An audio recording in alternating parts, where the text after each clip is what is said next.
Hey everybody, come on in so we can get started on this review of Greenleaf. I know it's getting late in the evening and some of our favorite shows is coming on. I have to watch Married to Medicine, and I think Insecure comes on at 9 or 9:30. So I'm gonna hurry up and get this review in before before our other shows come on. But everybody, make sure feel free to comment your comments, comment whatever you have to say about this, any of the scenes or any of the characters in the chat section. Don't be shy. And also, I have the phone number posted just in case somebody wants to call in and talk to me about the subjects that we're going to be talking about tonight for the review. And also, don't forget to click the like button, hit subscribe if you are not already a subscriber. And also, after you hit subscribe, if you are not already a subscriber, make sure that you share. Please share the love.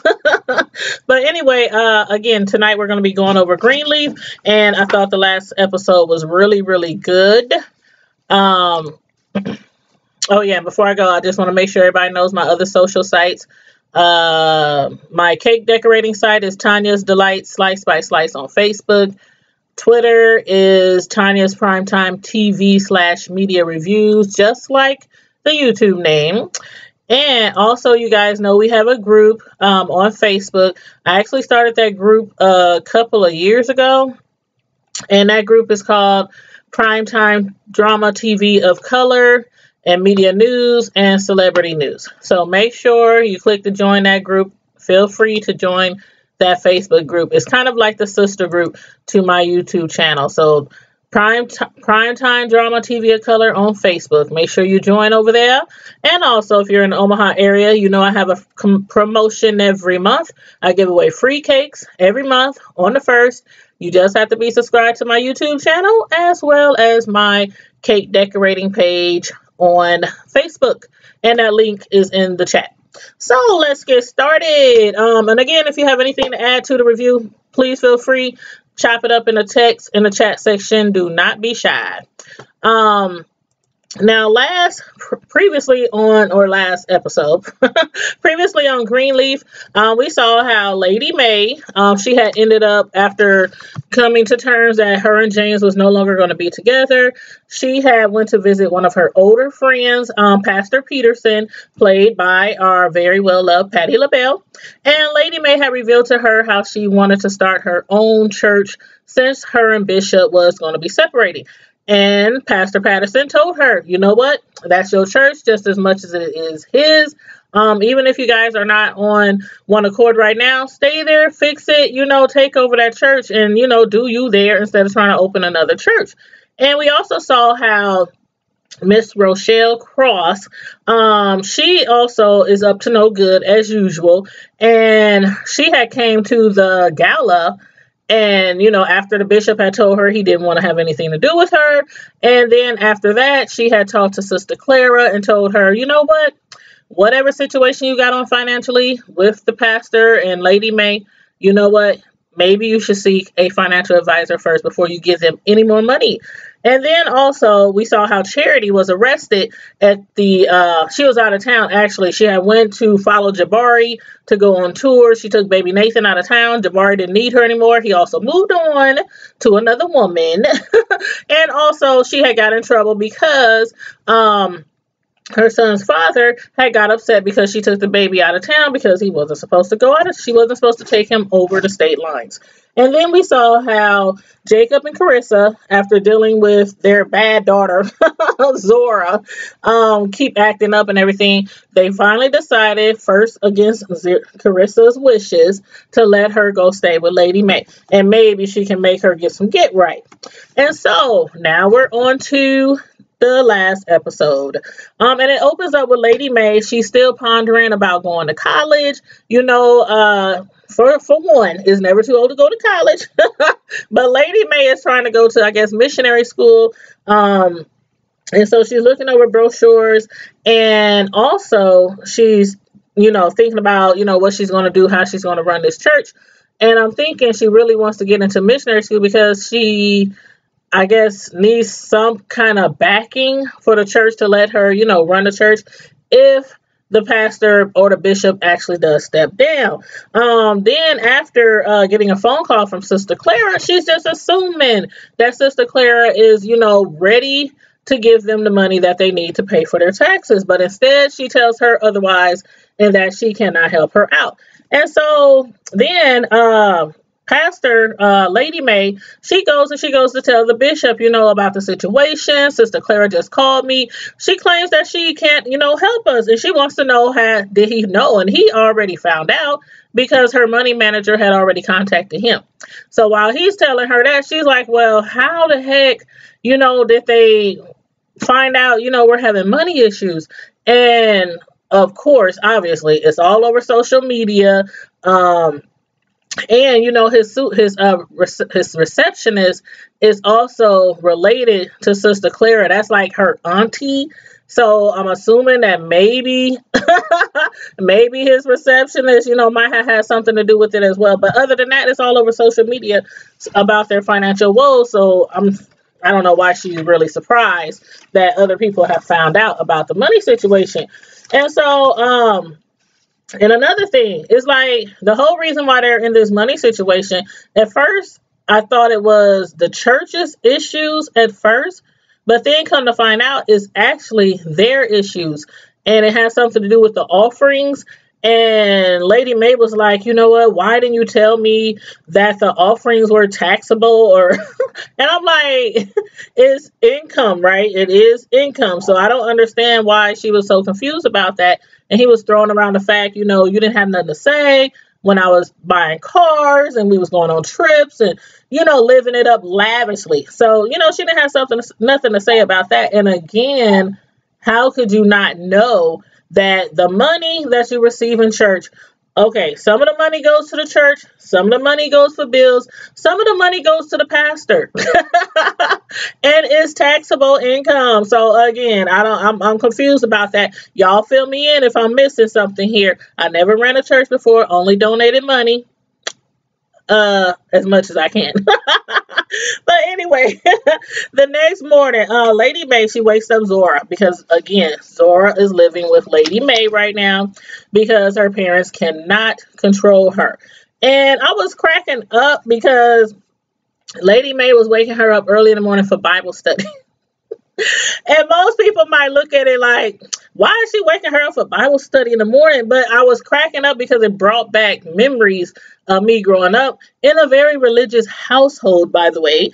And every morning and every day we came home from school, we had to pray and read the Bible. And I mean, we couldn't go outside after school. We couldn't do our homework, chores, nothing. We came home, got that Bible, went over some verses that our mother told us to go over. She quizzed us, and then we did whatever we had to do for the rest of the day. So we could not get by that at all. And she wasn't even a pastor. We was just very religious. But anyway, that brought back memories to me. But Zora, she's like, what is this? We got to get up early in the morning for Bible study? But anyway, she ends up reluctantly getting up. And I'm like, as far as when she had got up, and her cousin, what's her name, Sophia, she had came into the room, and I'm like, you still holding this grudge with Sophia because she wouldn't buy you any phones from the stolen money that you had took from the Lord's house? And I'm like, how long is she gonna hold this grudge against her cousin? But anyway, we'll get more into that later. Now Charity, she is still upset over the fact, first of all, that her son's father left her because he decided he didn't want to be with women anymore. He now likes men. And so she's upset because she has to share joint custody with him, and he has a live-in boyfriend. On top of that, Jabari doesn't want her anymore. So her husband doesn't want her anymore. Jabari doesn't want her anymore. So she's going through a lot right now. And she's up there mad at Grace as well because remember at the gala when Kevin had stormed in with his lover and he was looking for her and he couldn't find her, and so he had told Grace if he don't reach her, if she don't answer her phone because she was ignoring his calls, he was going to call the cops. And so Grace thinking, okay, hold on, I don't want you to call the cops. That's my sister. The baby is fine. She called her. Everything's fine. Anyway, he still winded up calling the cops. So Charity is upset. And when Grace tries to talk to her and check on her, she's like, you know what? Leave me alone. Stay out of it. You're already always in somebody's business. The same thing that Lady May always says, right? But still yet, I have yet to see Grace actually do anything wrong, as far as they keep saying that she's always doing something wrong or in somebody's business or making things worse or whatnot. But anywho, so now she has to have joint custody. She came back. The police brought her back. They didn't put her in jail because Grace had talked Kevin into not pressing charges. But regardless, Charity is still pissed off because she was arrested and she was put in handcuffs and she was embarrassed, And on top of that, she still has to have joint custody with Kevin. And so she's up there popping pills. And I'm like, woe is me. Woe is you. You up there popping pills. Your life could be much worse. This character is really tripping me out because it's like, you're rich, your family is rich. Okay, y'all get a little tax debt. But overall, I mean, you guys have it, pretty well made. And she's popping pills though. So I'm like, okay, this is gonna be a trip. I can see this going horribly wrong.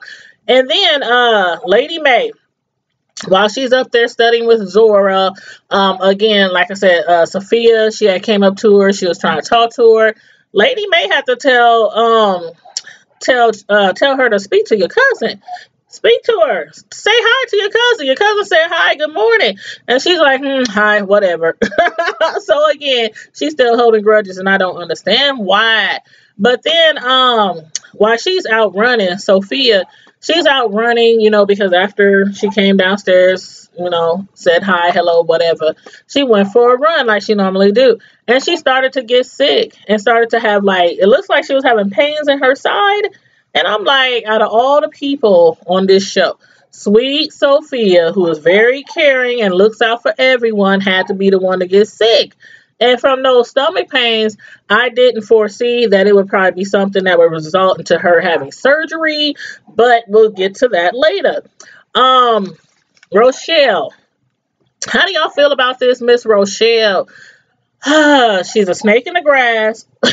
She's trifling, she's devious, and she's conniving, among a few other things that I want to call her, but I won't call her on my live. But y'all let me know what y'all think about Rochelle. Rochelle and Tasha, Tasha's Basie's ex-wife. He used to run, Triumph, which is now Jacob's church. He had signed the church over to Jacob when he had got in trouble and with gambling and all that whatnot. But anyway, that's a whole nother story that you guys should be up on if you are a big fan of this show. But anyway, she's sitting around in the car with Tasha, and she's Rochelle handing her some paperwork and telling her basically that she has to persuade Jacob to sign some papers. And I don't know why, but for once, I see her not looking like she's, in it anymore. Like, Tasha is looking like she's reluctant to have Jacob sign these papers, like she's having second thoughts, of working with Rochelle to get the church back. But anyway, she's like, okay, I'll take the paperwork. I'll give it to him. I'll have him sign it and everything. But that look that she gave me was just like, I think Rochelle is going too far, but, we shall see. And then moving right along, Pastor. Lady May. Why I keep calling her Pastor? First Lady. First Lady, Lady May. How many times and in how many words do you have to tell her that she cannot run the church? But she is still set on not only going to school not only divorcing the bishop, but also running the church. So she's sitting down having a chit chat with Miss Connie. And Miss Connie is telling her once again, I'm sorry, Lady May, but you know, the church, me, everybody does not think that you are fit to run the church. And besides that, the church is in, they right now is in financial trouble. They need money again from Sister Clara. They needed money in the past from Sister Clara. Now they need to borrow millions again from Sister Clara to get them out of trouble. How is you gonna run the church? They don't want the bishop running the church. Y'all married. Y'all owe all these taxes. So they need somebody who is, you know, not so invested or indebted, you know, to run the church. And that's why Connie keeps bringing up Grace's name, even though Grace don't want to run the church at all. And so I'm like, it all makes sense to me. While, you know, why Lady May can't run the church, because they both, okay, it might have been your husband that was getting all the money, but you're the wife and you were spending it, and you guys was not filing that money for some reason. I still don't know why, but again, y'all fill me in if I missed something, because this is just weird to me that they thought it was untaxable income. But anyway, y'all remember how outside of the gala, Sophia, after her and no, that was before her and her cousin got into it. She had went outside and she had sat in the car with her boyfriend, and they was starting to, you know, get passionate with each other and kissing and whatnot and hugging and all that. And then I guess he was ready to do the grown up in so many words, and he started putting his hand under her dress. And she was like, no, hold up. I'm not quite ready for that, bro. Slow your roll. And y'all saw how he acted like, you know, okay, all right, cool, whatnot. But then he got out the car and he was like ready to go.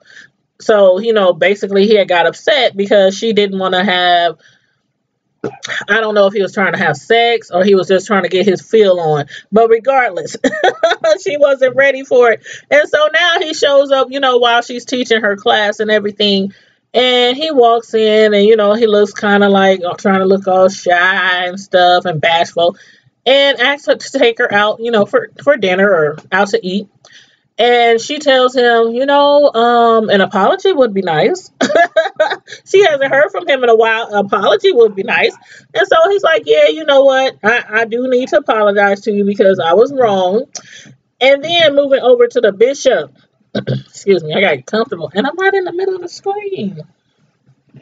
Is that better? Okay. That's better. All right. And then we move over to Pastor Bishop.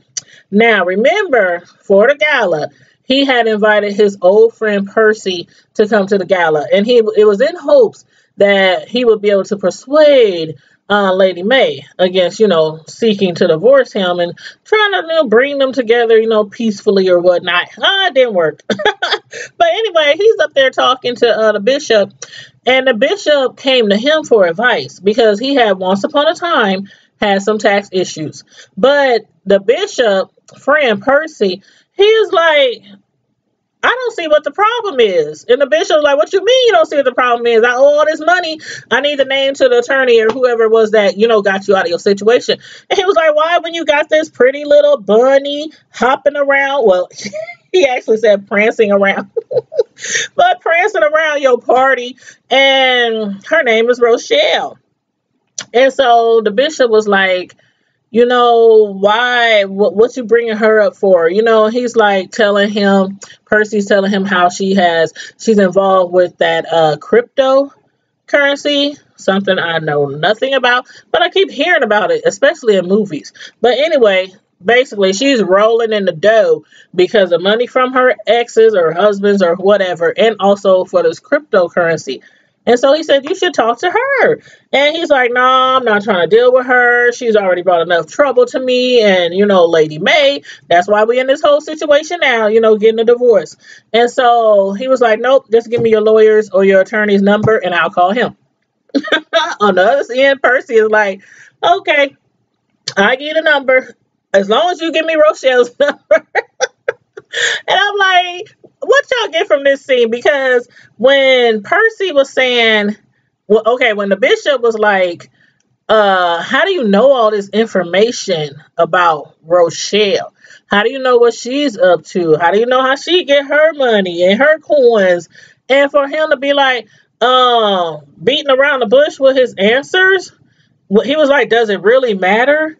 I don't know. I felt a certain type of way about, how he answered him at that point. But anywho, that's just me probably reading too deeply into it. But I sensed something, like something wasn't right. But anywho, Grace, she gets a visit from her mom, Lady May, because she's upset because they don't want her to run a church. And because also Connie had told her that they were still considering Grace to run the church because she's like the next in line. And Grace is a pastor. She used to preach. Although Grace is galloping around town all through the middle of the night, like Lady May tells her all the time, because if Lady May put it biblically correct, she's committing fornication on a regular basis with her fine men. But anyway, she's telling her, I don't want you to run a church. You don't need to be running a church. And Grace is like, I don't want to run the church. Y'all can have the church. I don't want to run the church. But still, Lady May has it set in her mind that Grace wants to steal the church. And she's like, well, what if your father knew how much you want to steal the church from him? And she's still like, I don't want the church.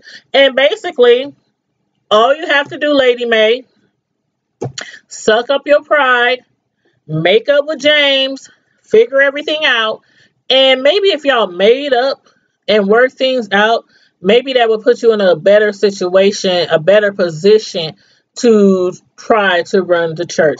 But she's too prideful. She's not having it. She's not making up with James.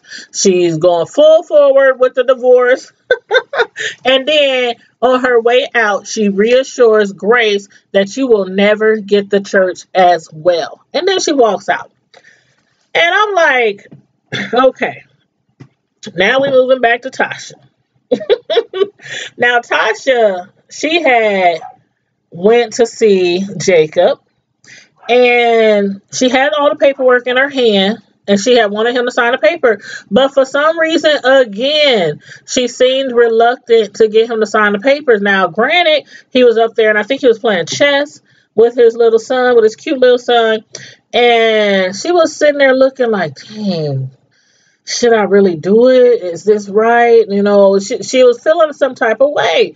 And so she didn't get him to sign it. So she jumps back in the car because Rochelle's out there waiting, putting on her makeup, trying to look cute and everything.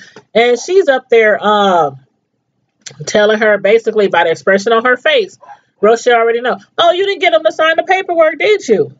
And then she starts threatening her, not like she had a little undertone threat to her, talking about if you don't get those paper signs, there's no way that you and Basie will ever get the church back. And then when she told her, if you ever want to see Basie again, I was like, hold up, I'm lost. I must miss something. I mean, does Rochelle have that much power? Does she? To be threatening her and tell her if you ever want to see him again? Because I was under the assumption that they had separated because of his financial troubles, and I don't know, I missed something. I need to go back and do a little bit of research on that. But if y'all got an answer for me on that, please put it in the chat, because I'm a little confused when she was asking her if you ever want to see Basie again. Like, that's something you hear like from a story, a movie, when somebody is threatening you about somebody they done kidnapped for ransom or something. But anyway, Rochelle was telling her, you know what, we have to get him to sign those papers because that's the only way we can get the money moved from one account to another. So Tasha told her, she will do it. She will get him to sign the papers. And then the bishop. Now, at first he had told Percy that he was not going to go see Rochelle. He was not going to holler at her because he don't want to be no longer involved with her, especially after what he told her at the gala. I mean, he literally basically just told her, I don't want you. I'm sorry you feel that way. I'm sorry you feel like I led you on. I didn't mean to lead you on, and I had no idea that you felt is what she's like, I'm all in love with you and everything. And so he reluctantly goes to see her after Percy told him. And he goes in, and right away, he's apologizing for his behavior, apologizing for what happened at the gala, apologizing, saying that, yeah, okay, you're right. I did lead you on. I did, give you mixed signals or the wrong message, and so he wanted to apologize. Now, Rochelle, she has been planning this all along, and this is what she said was going to happen. She told this to Tasha, that he is going to need me, and she's going to just sit and wait. So while she has this in her mind, like, okay, yeah, he's here. Finally, I knew he was coming. She tells him, oh, okay, all right. She act like she forgives him and everything. And then when he says, I need your help with something, he starts telling her, about the taxes and how he needs, advice, because she's a financial advisor, planner, whatever, money manager, whatever you want to call her. And then she plays it off, and she's like, okay, so that's the real reason why you came in here to apologize. So she plays it off, basically tell him she ain't doing spit for him, and that she's not helping him with one red cent, and basically you can get to stepping. I'm like, hold up, first of all, this is your pastor. This is your pastor, and regardless what she thought they had going on, even if all this is a game to her, how dare you speak to your pastor like that? I'm like, oh, okay, sure. I'm surprised he didn't chew her out after that. But anyway, he walked out with his head down, like, okay, I deserve that.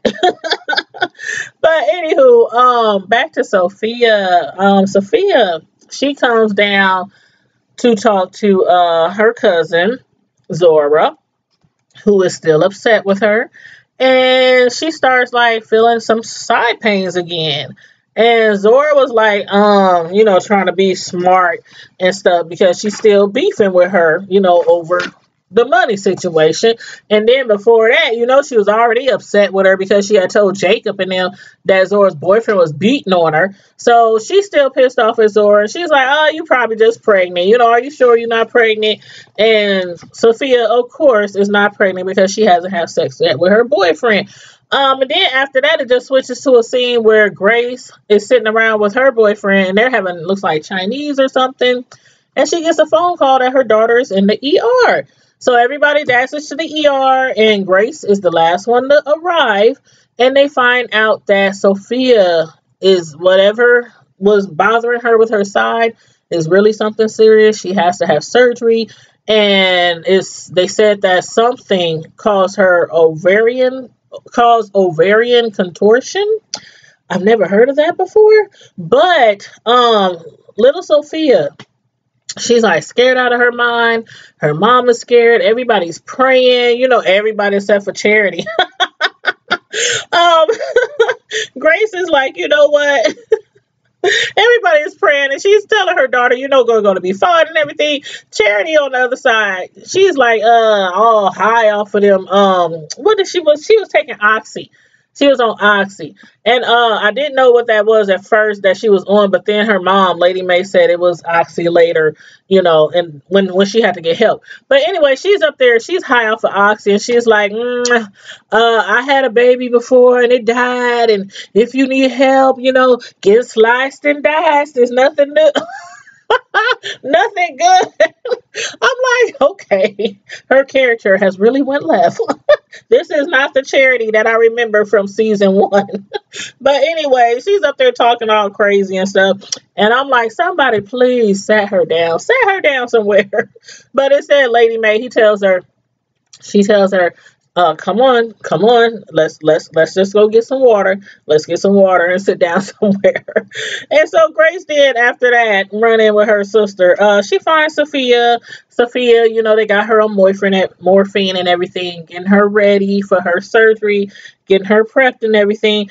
And Sophia, while she's high off of morphine, she's telling her mom, about her and her boyfriend making up, and he apologized and everything, and also told her, I see a future with you. I see us having kids. I see us getting married, having a house, the whole picket fence and the little dog and everything, children. And then she just kind of like dozes off, and then the doctors have to, take her off to go get surgery. And something about that scene right there should have told me that the surgery was going to go badly. Just the way she was up there, kids and family and future. I didn't read into that. I didn't catch that. But while everybody is sitting around praying and hoping the best outcome for Sophia, crazy Charity, who's high off of these oxys, that was left over from her cesarean, she's walking around just acting crazy and everything, and tells them that she's thirsty. So she goes to a vending machine, and instead of getting something to drink, she goes to get something to eat. She wants something to eat. I can't remember if it was a Kit Kat or I can't remember what kind of candy it was, but it wouldn't come out the machine, and she's up there kicking the machine and beating the machine and going off on the machine. Then next thing you know, she just drives her fist like through the glass. I was like, what the? And I thought that, I don't know, I thought that her wrist, that she had slit her wrist and that she was going to start bleeding to death and pass out over the ground. But anyway, she pulled her wrist out, grabbed her food, stuck it in her mouth, and everybody's rushing over to see what's wrong with her. She's like, it wouldn't give me my candy. And then they rush her off to surgery, and they had to wrap her arm up and everything. But that's what I found out afterwards, when Lady May had revealed that the doctors found out that she was on oxy. But then I'm like, again, she's tripping. She's up there taking pills, taking oxy, trying to get over what she's going through, which, I mean, I think the worst part of it for her is the fact, again, that her son's father, that Kevin is gay, and that Kevin, gets to share custody with her son, Nathan. And I'm like, he's gay, but he's not like a drug dealer. He's not a murderer. He's not an abuser. He's not a pedophile or any type of criminal. He's just gay. Get over it, Charity. Get over it. I don't know. I'm not going to get on the gay issue and how some people treat and disrespect gay people. I'm not going to get on that. But anyway, I'm just like, get over it. But then after that, after they calm her down, get her settled, wrap her wrist up and all that kind of mess, we kind of find out that although everybody, they had went to the chapel, they were praying, praying for Sophia, praying for God, to show mercy on her. You know how we do when somebody is sick and in the hospital, But come to find out, even though after all that praying, the surgery did go bad. And they call Grace back, and Grace finds out from the doctors that basically what had caused the ovarian contortion on her daughter was the fact that there was cysts on there. And Grace was like, cancerous? And they were like, no.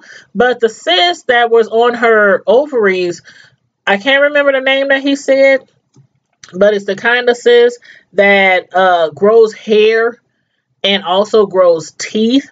And I'm sure probably some of y'all have heard about that. I've heard about that before. And I'm like, oof. When I came across, I don't know if it was a TV show or something I read, or I don't know. But I was like, oh, gross. If I was in that situation, I would not want them things inside of me. But, in her case, Sophia's case, her mom had signed the paperwork and told them, basically, whatever's causing this pain, fix it, get rid of it, do whatever you have to do. So they had to end up, taking her ovaries out. And it was like really sad because she had just listened to her doctor while she was high on morphine.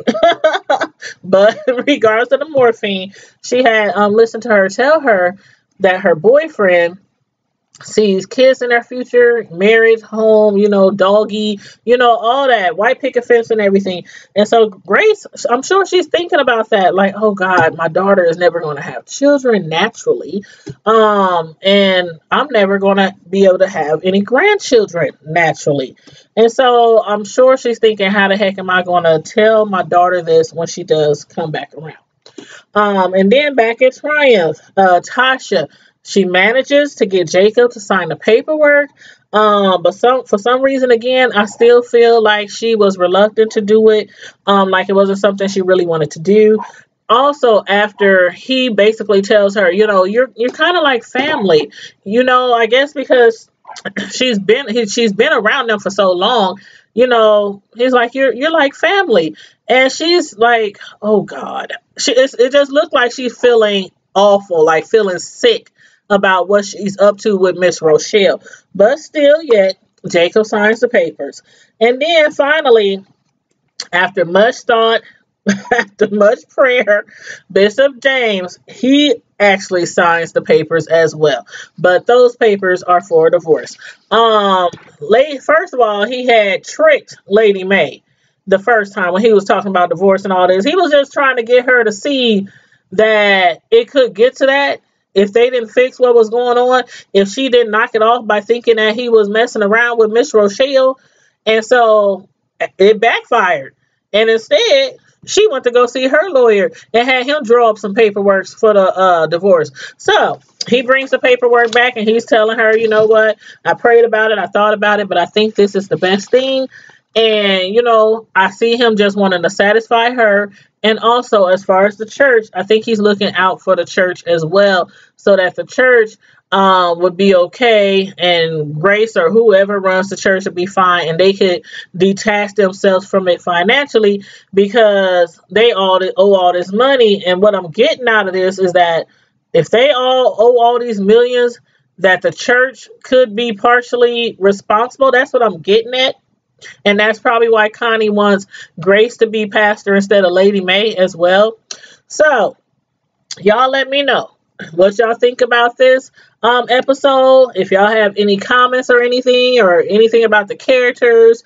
Also, what do you think about, I want to start where we ended off at, with Grace and her daughter Sophia. We saw how she was crying. She was upset when her mom had told her and everything. Do y'all think that Sophia might eventually get upset with her mom because she lost her ovaries, because of the fact that, while she was under, that's her parent. She has to sign, she has to agree or disagree with whatever the doctors were going to do. So do y'all think that she's going to end up being upset with her mom? Also, do you think that Sophia's boyfriend is going to look at her differently once he finds out that she cannot have children? Being that was something that he has spoke to her about. I'm assuming that he wants children since he spoke of it with her. Also, do you think that Rochelle Cross is going to eventually get the bishop right where she wants him, which is actually in her bed? And also, as far as Charity is concerned, her and his Oxy, do you think that Charity is going to become addicted to drugs? And also, due to that addiction, end up losing full custody of Nathan? So those are some good questions that I've asked myself, and I'm also asking you, so that gives you something to contemplate between now and the next episode. So again, make sure if you have anything to say about this episode, put it in the chat section. Also, if you didn't like this video on the way in, make sure you like it on the way out. And also, please subscribe to my channel. Make sure you hit the subscribe button. Then also after that, hit the bell. And that lets you know that from now on, you'll be getting all my notifications when I go live. And make sure you share the video. Show your girl some love. And also, don't forget, we do have a sister group to my YouTube channel. It's on Facebook. It's called Primetime Drama TV of Color on Facebook. I created that group a couple of years ago, and then I decided to create a YouTube to go with it a few months ago. So please go over there and join the group. And we sit around and we discuss movies, celebrities, TV shows, reality shows, all that and more. So go over there and check that out. Don't forget, in the chat, I have the link to my Tanya's Delight Slice by Slice Facebook page as well. Go over there and check out some of my work, some of my artwork. And also don't forget, I'm on Twitter as well, Tanya's Primetime TV /media news, and I'm also on Instagram under Tanya Cake Lady, TANYA Cake Lady, all one word. So again, thanks everybody for tuning in today, and also make sure, Primetime Squad, as usual, that you stay safe, be blessed, and I'm out.